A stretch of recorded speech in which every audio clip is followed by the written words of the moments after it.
নমস্কার প্রিয় দর্শক, ডিডি বাংলায় আপনাদের সকলকে স্বাগত জানাই। প্রতি সপ্তাহের এই দিনটাতে আবার ফেরত এলাম আপনাদের মতামত নিয়ে, চিঠির ঝাঁপি নিয়ে।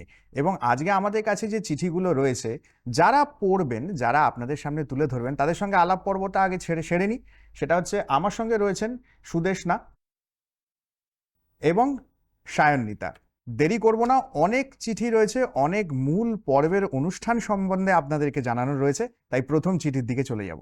আমাদের প্রথম চিঠি রায়চক থেকে এসেছে। মৌলি ব্যানার্জি লিখছেন, 9 অগস্ট দূরদর্শনের প্রতিষ্ঠা দিবস উপলক্ষে সম্প্রচারিত বিশেষ অনুষ্ঠানে লোপামুদ্রা মিত্রের গান শুনে খুব ভালো লেগেছে। তার মধুর কণ্ঠে প্রচলিত গান ও আধুনিক গানের পরিবেশনা অনুষ্ঠানে এনে দিয়েছিল এক অনন্য আবেশ। দূরদর্শনের সঙ্গে আমাদের বহু বছরের স্মৃতি জড়িয়ে রয়েছে। প্রতিষ্ঠা দিবসের এই সুন্দর আয়োজন সেই পুরনো দিনের ভালো লাগাকে আবার ফিরিয়ে দিল। দূরদর্শনের প্রতিষ্ঠা দিবসে রইল আন্তরিক শুভেচ্ছা। এই পথ চলা আরও সমৃদ্ধ হোক, এই কামনাই রইল। আপনাকে অসংখ্য ধন্যবাদ জানাই। হ্যাঁ, দূরদর্শন পথ চলা শুরু করেছিল সেই 1959 থেকে, অর্থাৎ 1959 সাল থেকে। সেপ্টেম্বর 15 যখন ডিডি ন্যাশনাল তৈরি হয়, এবং সেখান থেকে পথ চলতে চলতে আজকে দূরদর্শন কলকাতা, যেটি শুরু হয় 1975-এ এবং 9 আগস্ট, যে 9 আগস্টের কথা আপনি বললেন। এবং আপনারা সেই পরিবারের একজন সদস্য, দূরদর্শন কলকাতার সদস্য, তাই এই অনুষ্ঠানের কিছু ঝলক আপনার জন্য আমরা রেখে যাচ্ছি।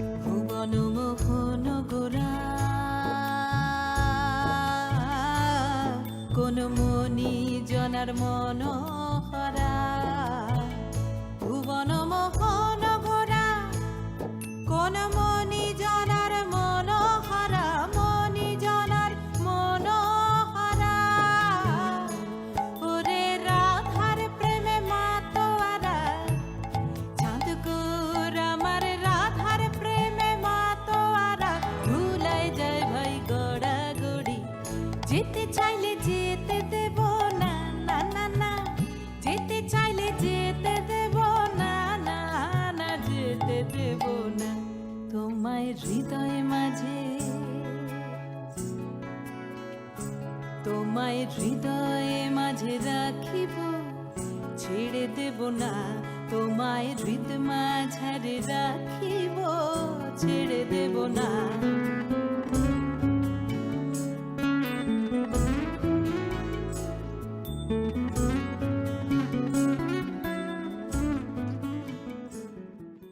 আজকে যে গলফ গ্রিন, এই যে জায়গাটায় আমরা দাঁড়িয়ে রয়েছি, সেই জায়গাটাতে দূরদর্শন তৈরি হয়েছিল 1986-এর জুলাইতে, এবং সেখান থেকে আজকে পথ চলা, যে দীর্ঘ 51টা বছর আমরা পেরিয়েছি। আপনারা আমাদের সাথে থেকেছেন, আরও অনেকটা পথ আমাদেরকে যেতে হবে। এবং শিল্পী লোপামুদ্রা মিত্রের কথা আপনি বলেছেন। শিল্পী লোপামুদ্রা মিত্র অন্য হাওয়া দিয়ে প্রথম আমাদের সামনে আসেন 1996-এ। সেখান থেকে তার পথ চলা, তার সুরের মাধুর্য আমাদের মনে জায়গা করে নিয়েছে। লোপাদি, আপনি ভালো থাকুন, সুস্থ থাকুন, আর এভাবেই আমাদেরকে মাতিয়ে থাকুন। পরের চিঠির দিকে যাব। আপনাকে অসংখ্য ধন্যবাদ। পরের চিঠিটি আমাদের হোয়াটসঅ্যাপ গ্রুপে এসেছে। বর্ধমান থেকে রাতুল চক্রবর্তী লিখছেন, সাহিত্য সংস্কৃতি অনুষ্ঠানের এবারের পর্ব ছড়ায় ছন্দে অসীম আনন্দে বেশ ভালো লেগেছে। ছন্দ মিলিয়ে ছড়া লেখা মোটেই সহজ কাজ নয়, তার সাথে ছড়া বলারও একটা আলাদা স্টাইল আছে। কবি অভিক বসু ও পার্থজিৎ গাঙ্গুলি এই কাজটি যথাযথ করেছেন। ছড়া এবং ছড়া সংক্রান্ত আলোচনা নিয়ে ওনাদের যে বক্তব্য, তা অনুষ্ঠানটিকে যেন পরিপূর্ণ করে তুলেছে। এরকম অনুষ্ঠান আরও দেখার আশায় রইলাম। একটু আগে বলছিলাম যে দূরদর্শন কলকাতা আমাদের বাঙালির মনের মধ্যে যে সাংস্কৃতিক চেতনা, তার নবজাগরণ ঘটিয়েছিল। এবং এই যে অনুষ্ঠান, ছড়া এবং ছন্দের অনুষ্ঠান, সেটি যে আমাদের ছোটবেলায় ফিরিয়ে নিয়ে যায় তাই নয়, এর পেছনে একটা সায়েন্টিফিক কারণও আছে। আগেই অনুষ্ঠানের কিছু পর্ব, কিছু বিশেষ অংশ আপনি দেখে নিন, তারপরে সেটা বলছি। ইলিশ উৎসব। মাঝি মল্লারা জাল নিয়ে হাতে রয়েছে তককে তককে, ইলিশের ঝাঁক লক্ষে লক্ষে ভেসেছে গঙ্গা বক্ষে। রূপালী শস্য গায়ে রোদ লেগে চিকচিক করে ওঠে, হাবাতে বাঙালি হাতে থলি নিয়ে বাজারের দিকে ছোটে। ইলিশের দর ওঠে চরচর, 300-তে খোকা হাঁকে, ইলিশ প্রেমীরা দুহাত বাড়িয়ে স্বাগত জানায় তাকে। গৃহিণীরা সব ব্যস্ত হয়েছে সিরিয়াল দেখা ছেড়ে, সর্ষে ইলিশ কর্তাকে দেয় আদর করে সে বেড়ে। পেট্রোগা যারা বায়না ধরেছে হোক না গাদা বা কোল, ভাত মেখে খাবে রসিয়ে কষিয়ে কালো জিরে দেওয়া ঝোল। যে যা খুশি হোক, যে যা খুশি খাক, আপত্তি নেই আমার মেনুটা সাজাই। খিচুড়ির সাথে বৃষ্টির রাতে চাই যে ইলিশ ভাজাই, এর সাথে ডিম ইলিশের তেল, 2 ফোঁটা পড়লে পাতে, দেবদাস হয়ে পারুর ঘরেতে কাটাবো শ্রাবণ রাতে। কোনো মানে হয় এইরকম একটা সময় আপনি শুরুই করলেন একদম জম্পেশ সেই খাওয়া দাওয়া একদম, নিয়ে, তাই জিভে তো? জল। একদম জিভে জল। পার্থদা, ছোটবেলায় আপনারা যখন ছড়া পড়তেন বা ছন্দ মিলিয়ে কোনো কথা পড়তেন, সেটা কি কখনো লক্ষ্য করেছেন? আমরা যদি কিছু মুখস্থ করার মানে কোনো প্রচেষ্টা করি, সেটি যদি কোনোভাবে সুর এবং ছন্দ মিলিয়ে করা যায়, তাহলে সেটা আমাদের মনে থাকে অনেক বেশি। তাই ছোটবেলাতেই শিশুদের যে কোনো রকম কবিতা বা গল্প যদি আপনি ছন্দ মিলিয়ে এবং তার সঙ্গে কিছুটা সুর মিলিয়ে বলতে পারেন, দেখবেন আপনার সন্তান অনেক বেশি মনে রাখছে। এটা একটা সায়েন্টিফিক রিজন। আপনাকে অসংখ্য ধন্যবাদ যে আপনি এই পর্বটি দেখেছেন এবং আপনার মতামত আমাদেরকে পাঠিয়েছেন। এভাবে আমাদের পাশে থাকুন। পরের চিঠির দিকে যাব। প্রধাননগর শিলিগুড়ি থেকে সৌনক রায় লিখছেন, গত 9ই অগস্ট দূরদর্শন কেন্দ্র কলকাতার প্রতিষ্ঠা দিবস উপলক্ষে আয়োজিত বিশেষ অনুষ্ঠানটি দেখলাম। নানা মনোজ্ঞ পরিবেশনার মাঝে পার্বতী বাউলের উপস্থাপনা অনুষ্ঠানে এক অন্য মাত্রা যোগ করেছে। তার কণ্ঠে বাউল গানের সহজ সরল পরিবেশনা অপূর্ব। তার গানের মধ্যে যেমন আছে আধ্যাত্মিকতার ছোঁয়া, তেমনই আছে প্রাণের কথা, যা খুব সহজেই দর্শকের হৃদয়ে ছুঁয়ে যায়। সৌনক রায়, আপনাকে অসংখ্য ধন্যবাদ যে আপনি অনুষ্ঠানটি দেখেছেন। এবং আপনাকে একটা কথা জানাতে চাই যে বাউল গানের কথা আপনি যখন বললেন, বাউল গান শুনলেই কিন্তু আমাদের মনটা একেবারে মাটির কাছে চলে যায়। একটা সোদা সোদা গন্ধ, মনে হয় না যে কোথাও একটা গ্রামে বসে আপনি সেই দূর থেকে ভেসে আসা কণ্ঠস্বর শুনছেন? হ্যাঁ, সত্যিই তাই। চলুন এই পর্বের কিছু বিশেষ অংশ আপনার জন্য রেখে যাই। দূরদর্শনের 51 বৎসরের পূর্তির অনুষ্ঠানে আমন্ত্রণ পেয়েছি। দূরদর্শন আমাদের মন আত্মাকে পরিপুষ্ট করেছে বহু বছর ধরে, ছোটবেলা থেকেই।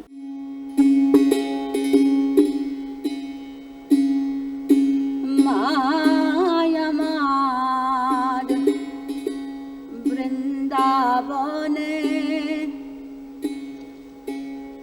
হয়েছেন কালো শশী, ত্রিভঙ্গ ভঙ্গিমা ঢামে, ত্রিভঙ্গ ভঙ্গিমা ঢামে,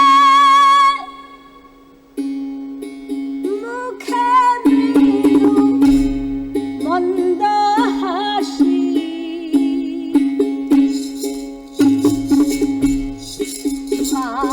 মায়ামার বৃন্দাবনে হয়েছেন কালো শশী, ত্রিভঙ্গ ভঙ্গিমা ঢামে, ত্রিভঙ্গ ভঙ্গিমা ঢামে, মুখে মৃদু মন্দ হাসি, মায়ামার বৃন্দাবনে হয়েছেন কালো শশী। পার্বতী বাউল এই নামটা খুব পরিচিত, কিন্তু তার আসল নাম ছিল মৌসুমী পারিয়াল, এবং সেখান থেকে তিনি বিশ্বভারতীতে পড়াশোনা, শান্তিনিকেতনে পড়াশোনা, এবং তারপরে বাউল সঙ্গীতে নিজের জীবনকে উৎসর্গ করে দেওয়া। 40টারও বেশি দেশে পারফর্ম করেছেন, এসএনএ অ্যাওয়ার্ডি অর্থাৎ সঙ্গীত নাটক একাডেমি অ্যাওয়ার্ডি, এবং আজও মাতিয়ে চলেছেন বাউল গানের সুরে। আপনাকে অসংখ্য ধন্যবাদ জানাই যে অনুষ্ঠানটি আপনি দেখেছেন এবং আপনার মতামত পাঠিয়েছেন। আপনারাও যদি আমাদেরকে কোনো অনুষ্ঠান সম্পর্কে কোনো মতামত পাঠাতে চান, আমাদের হোয়াটসঅ্যাপ নাম্বার রয়েছে 9433007148।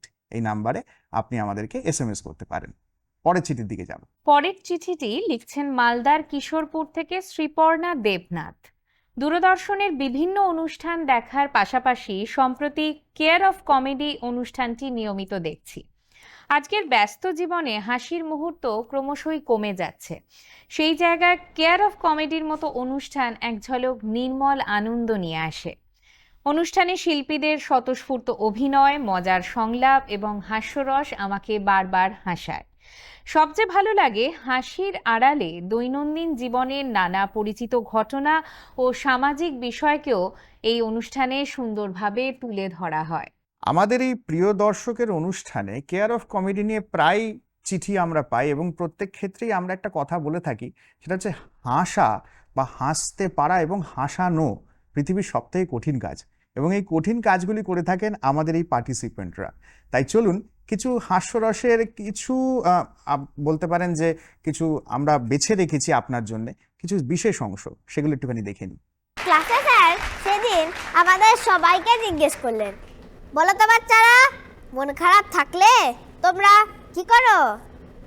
আমি বললাম, স্যার আমি তো মন্দিরে চলে যাই। বেশ ভালো, তো ওখানে গিয়ে কি করো? মেডিটেশন? আরে না না, আমি গিয়ে জুতো চপ্পল সব মিক্স করে দিই, সবাই খুঁজতে থাকে, ওদের চিন্তা দেখে আমার মন ভালো হয়ে যায়। ইয়ং ম্যান বসে বসে কিছু একটা ভাবছে, হঠাৎ এক বন্ধু এসে বলে, যখনই তোকে দেখি তখনই দেখি কিছু না কিছু ভাবছিস, এত কি ভাবিস বলতো? কি আর বলবো, জীবনে অনেক স্বাদ ছিল, একটাও পূরণ হলো না। যেমন ভেবেছিলাম বাড়িতে একটা জার্সি গরু থাকবে, একটা সুন্দরী বউ থাকবে, একটা রূপোর জামবাটি থাকবে। বউ সন্ধ্যেবেলায় জার্সি গরুর দুধটা উষ্ণ গরম করে জামবাটিতে ঢেলে ওতে চিনি দিয়ে আমার কাছে নিয়ে আসবে। আমি বাটিটা নিয়ে আঙুল দিয়ে চিনিটাকে মিশিয়ে মুখে দিয়ে আহ বলে একটা আওয়াজ করব। তো কি হয়েছে তোর, অসুবিধা কি? এখন কি আছে তোর কাছে? এখন আমার কাছে শুধু আঙুলটাই আছে। মানুষের জীবন আর টিকটিকির জীবন বুঝলি একেবারে উল্টো। ও সেটা কিরকম? এই দেখ, টিকটিকি নর্মালি দেওয়ালে থাকে, মরে গেলে মাটিতে, আর মানুষ নর্মালি মাটিতে থাকে, মরে গেলে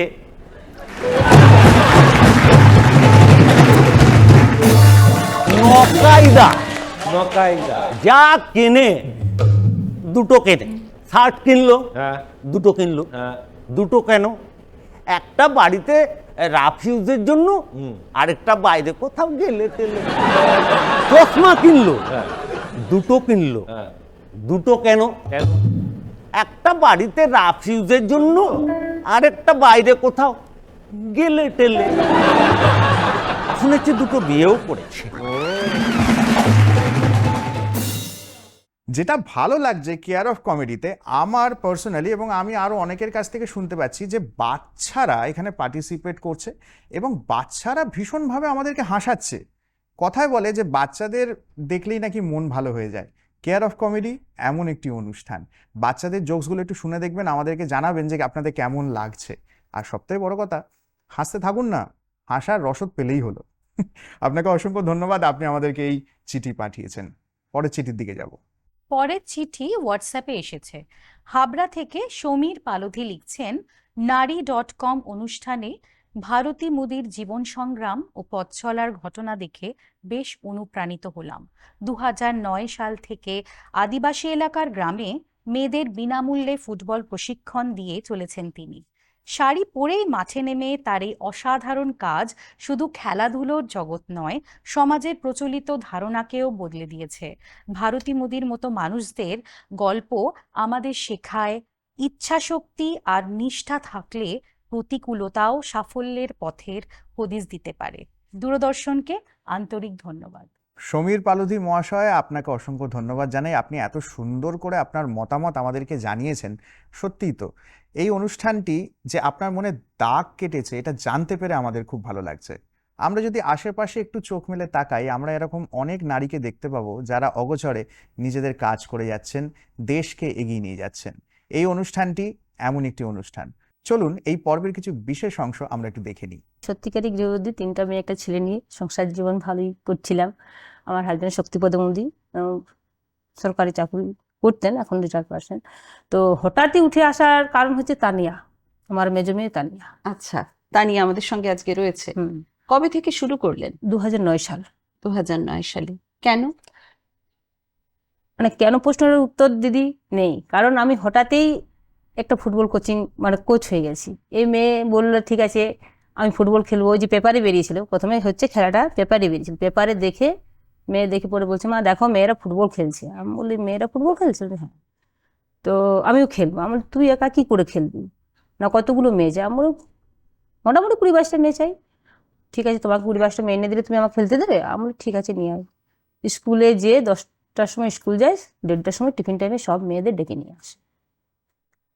আনার পর আমাকে মেয়েদেরকে জিজ্ঞেস করছি কি রে কি জন্য এসছিস? বলছে না ফুটবল খেলবো। আমি কে কে বললো? বলছে তানিয়া। আমার হাত পা ভাঙবি? বলছে না ওর ভাঙছে না, আমাদের কি করে ভাঙবে। আপনার জ্ঞাতার্থে জানাই যে এই যে মানুষটির কথা আপনি বললেন, যার কথা আমরা এখানে জানতে পারলাম, সেই মানুষটি অর্থাৎ ভারতী মোদী শাড়ি পরে ফুটবল শেখান, সেটা তো একটা ব্যাপার, কিন্তু আপনারা কি জানেন যে এনার শেখানো 18 জন ছাত্র দেশের বিভিন্ন জায়গায় ন্যাশনালি নিজেদেরকে রিপ্রেজেন্ট করছে। Isn't that grateful?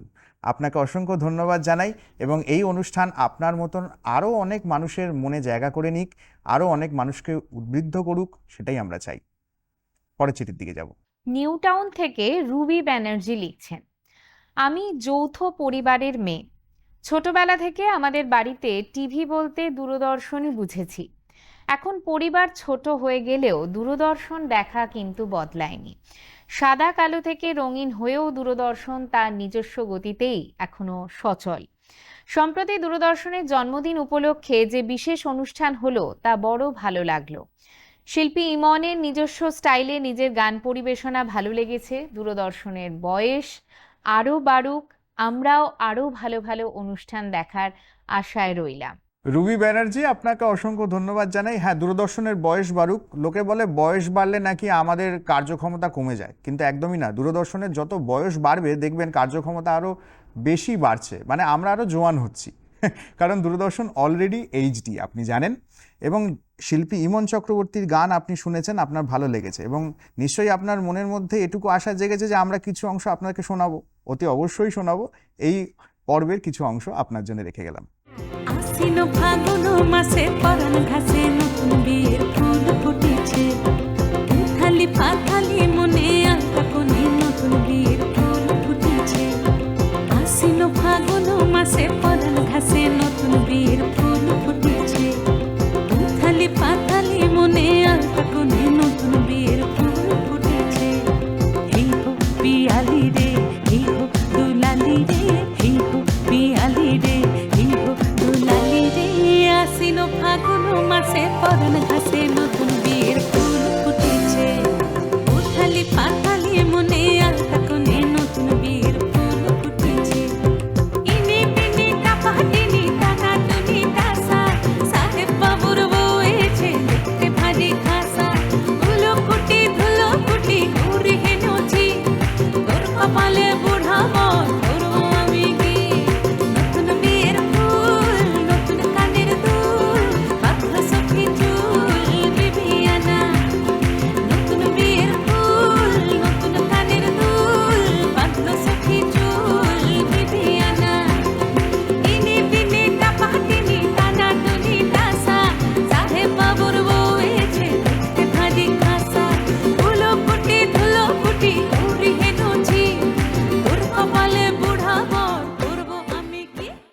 শিল্পী ইমন চক্রবর্তী সম্বন্ধে যদি কিছু কথা বলতে হয় তাহলে প্রথমেই যে কথাটা আসে সেটা হচ্ছে ন্যাশনাল অ্যাওয়ার্ড পাওয়া তুমি যাকে ভালোবাসো এই গানের জন্যে।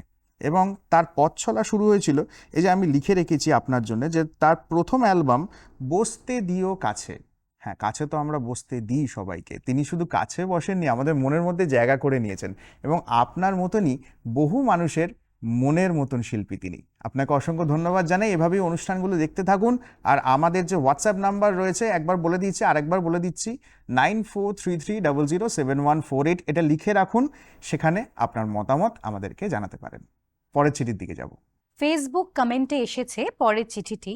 শিলং থেকে লিখছেন তাপস দত্ত, সম্প্রতি দি লেজেন্ডস অনুষ্ঠানে শিল্পী কিশোর কুমারকে শ্রদ্ধা জানিয়ে যেই অনুষ্ঠানটি হলো তা মন ছুঁয়ে গেল। অনুষ্ঠানটিতে ডিডি বাংলা ফুলের টপ বা পায়ের গালিচা দিয়ে মঞ্চ সাজানোর সেই সেকেলে বা আদিম পদ্ধতি বর্জন করে যে একটি ভার্চুয়াল স্ক্রিন সেটআপ ব্যবহার করা শুরু করেছে সেটা বেশ ভালো লেগেছে। দৃশ্যগত দিক ছাড়াও অডিওর গুণমানও উন্নত হয়েছে। আর বলাই বাহুল্য যে রাহুল দেব একজন চমৎকার গায়কও বটে। দূরদর্শনের তরুণ প্রজন্মের এই দলকে জানাই অনেক অনেক অভিনন্দন ও সাধুবাদ। এভাবেই এমন সব চমৎকার অনুষ্ঠান উপহার দিতে থাকুন। আপনাদের জন্য অনেক শুভকামনা রইল। আপনি শিলং থেকে লিখছেন জানতে পেরে আমাদের খুব ভালো লেগেছে তাপস দত্ত মহাশয়। আপনাকে জানাই অনেক অনেক অনেক শুভেচ্ছা যে আপনি আমাদের দূরদর্শনকে এতটা ভালোবেসেছেন। হ্যাঁ, সময়ের সাথে তাল মিলিয়ে আমরা তো চেঞ্জ হবই, কারণ আগে যেভাবে আপনাদের সামনে অনুষ্ঠান আমরা নিয়ে আসতাম আর আজকে বর্তমান যুগে আমরা যেভাবে নিয়ে আসছি তার মধ্যে কিছুটা পার্থক্য তো ঘটবেই। সেটি আপনার চোখে পড়েছে এবং আপনি যে আমাদেরকে জানিয়েছেন এটা আমার খুব ভালো লাগছে। আশা করি দূরদর্শনের সবার খুব ভালো লাগবে। যে শিল্পীর নাম আপনি করেছেন কিশোর কুমার, তার গান না শোনালে হয় নাকি? তাহলে চলুন দি লেজেন্ডসের এই বিশেষ পর্বের কিছু অংশ আমরা দেখে নিই। In the land of San Domingo, lived a girl called Obai Jingo. Pango, la da da da da da, bang, boom. From the fields and from the marshes came the young and loved by gauchos. Bang, laka baka taka baka, boom, tick, boom, tick. They spoke with a different lingo, and the love by Obai Jingo. And every night they sang in the pale moonlight. Oh, pahe ji, pahe gas, pahe gom, pahe jo. Oh, my jingo, won't you hear of a love? Oh, pahe ji, pahe gas, pahe gom, pahe jo. Pichiku, pichiku, pichiku. Oh, my jingo, won't you hear of a love? Kishore Kumar সম্বন্ধে যদি বলতে হয় তাহলে আমার মনে হয় এই গোটা এপিসোড কেন সারা দিন লাগবে, তিনি এত বড় একজন শিল্পী। তবে আমার কাছে এটা ইন্টারেস্টিং লাগে, সেটা হচ্ছে যে কিশোর কুমার এমন একজন শিল্পী যাকে নিয়ে বর্তমান যুগে এমন অনেক শিল্পীরা রয়েছেন তার গান গেয়ে নিজেদের জীবিকা নির্বাহ করে। এবং আরও অনেক কিছু বলার আছে কিশোর কুমার সম্বন্ধে, সেটা যদি বলতে থাকি তাহলে আমার মনে হয় গোটা এপিসোডটাই পেরিয়ে যাবে। শুধু আপনাকে জানাই যে আপনি কিশোর কুমারের গান ভালোবেসেছেন, এই অনুষ্ঠানটি দেখেছেন, এবং বিশেষ করে রাহুল দেবকে ধন্যবাদ জানাই যে আপনি শুধুমাত্র বাংলা নয় শিলং পর্যন্ত পৌঁছে গেছেন। দূরদর্শন এমনভাবেই ফেসবুক এবং হোয়াটসঅ্যাপ এবং ইনস্টাগ্রাম, ইউটিউব, বিভিন্ন সোশ্যাল মিডিয়ার মাধ্যমে আপনাদের ঘরে ঘরে পৌঁছচ্ছে, আপনাদের মনে পৌঁছচ্ছে। এটা জানতে পেরে আমাদের খুব ভালো লাগছে। সেই জন্যই একবার মনে করিয়ে দিচ্ছি, আমাদের একটা ইমেল আইডি রয়েছে প্রিয় দর্শক ddbangla@gmail.com। সেখানেও আপনি কিন্তু আপনার মতামত পাঠাতে পারেন। আমাদের হোয়াটসঅ্যাপ নাম্বার আরেকবার মনে করিয়ে দিচ্ছি 9433007148। এছাড়াও আমাদের ইউটিউব চ্যানেল রয়েছে www.youtube.com/ddbangla। সেখানে গিয়ে দেখবেন আমাদের প্রতিটি অনুষ্ঠানের কিছু ক্লিপিংস আমরা আপলোড করি। ইনস্টাগ্রামে আমরা রিলস আপলোড করি, সেখানেও কমেন্ট সেকশনের মাধ্যমে আপনার মতামত আমাদেরকে জানাতে পারেন। সুদেষ্ণা এবং সায়ন্বিতা আপনার মতামত সেখান থেকে তুলে এনে এখানে নিয়ে আসবে আমার কাছে, তাই আপনার মতামত পাঠাতে ভুলবেন না। অসংখ্য ধন্যবাদ জানাই আপনাকে। পরের চিঠির দিকে যাব। আমাদের আজকের পর্বের শেষ চিঠিটি পাঠিয়েছেন গোপীবল্লভপুর থেকে অমৃতা গাঙ্গুলি। আজকের রান্নার অনুষ্ঠানে চিকেন চুকৌনি দেখে মন ভরে গেল। মোগলাই স্বাদের এই অসাধারণ পদটি দেখতে যেমন লোভনীয় তেমনি রান্নার পদ্ধতিও বেশ সহজ। দূরদর্শনের রান্নার অনুষ্ঠানগুলির বিশেষত্বই হলো ঘরোয়া রান্নার সঙ্গে নতুন স্বাদ ও বৈচিত্র্যের এক অপূর্ব মেলবন্ধন। আজকের চিকেন চুকৌনি সেই আনন্দটাই আরও একবার উপহার দিল। এমনই আরও নতুন সুস্বাদু এবং একটু অন্যরকম রান্নার রেসিপি আপনাদের পর্দায় দেখতে চাই। এইটাই হচ্ছে বিশেষত্ব, মানে খাবারের একটা চিঠি আমাদের কাছে পৌঁছবেই, এবং আপনারা যে সমস্ত রেসিপির কথা আমাদেরকে বলেন, স্পেশালি মেনশন করেন, যেমন এই যে চিকেন চকৌনি, মানে নামটা শুনেই কিরকম ভালো লাগছে, আমার মনে খিদেও পেয়ে যাচ্ছে। আমার মনে হয় আপনাদেরও এই প্রণালীটা একবার দেখে নেওয়া উচিত যে কিভাবে এই চিকেন চকৌনি তৈরি হচ্ছে। তাহলে চলুন রেসিপিটা একবার দেখে নিই। প্রথমে চিকেন দিলাম, এর মধ্যে একে একে আমাকে নুন দেবে, এবার আমাকে আদা রসুন পেস্ট দেবে, ঠিক আছে। এবার তুমি কাশ্মীরি লঙ্কা গুঁড়ো দেবে, ব্যাস। আর তুমি আমাকে এই যে ধনের গুঁড়োটা দেবে, গোলমরিচের গুঁড়ো, ব্যাস।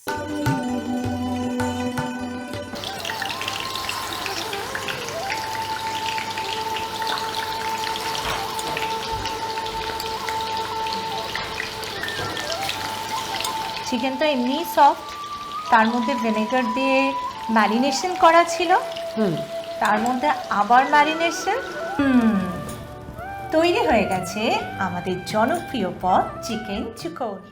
হ্যাঁ, এরকম একটা অদ্ভুত নাম এবং এত সহজ রান্না আমার মনে হয় আমাদের এই অনুষ্ঠানগুলোর মাধ্যমেই আপনারা জানতে পারবেন। রেসিপিটা নোট করে নিয়েছেন, সামনে পুজো আসছে, আমার মনে হয় যে এই রেসিপিগুলো আপনার রান্নাঘরে স্থান পেলে দর্শক কেন, আপনার বাড়ির লোক, আপনার কাছের মানুষ সবারই মন জয় করতে পারবেন। তাই রেসিপিগুলো খুব ভালোভাবে লিখে নিন। শেষ চিঠির কথা সায়নিতা বলল, এই কথাটা শুনলেই আমার মন খারাপ হয়ে যায়। আবার একটা সপ্তাহর অপেক্ষা, আবার একটা সপ্তাহ পরে আপনাদের সঙ্গে দেখা। ততদিন খুব ভালো থাকবেন। প্রিয় দর্শকের নানান এপিসোড আমাদের অলরেডি ইউটিউবে আপলোড রয়েছে, সেগুলো দেখতে পারেন, সেখানে আপনাদের মূল্যবান মতামত জানাতে পারেন। আরও একটি নতুন এপিসোড নিয়ে আপনাদের সঙ্গে দেখা হচ্ছে শনিবার ঠিক রাত 8:30টায়, যার পুনঃপ্রচার হয় রবিবার সকাল 9:30টায়। আপনি দেখতে ভুলবেন না প্রিয় দর্শক। ততক্ষণ আমাদের পাশে থাকুন, দূরদর্শন ডিডি বাংলা দেখতে থাকুন। আজ আসি, নমস্কার।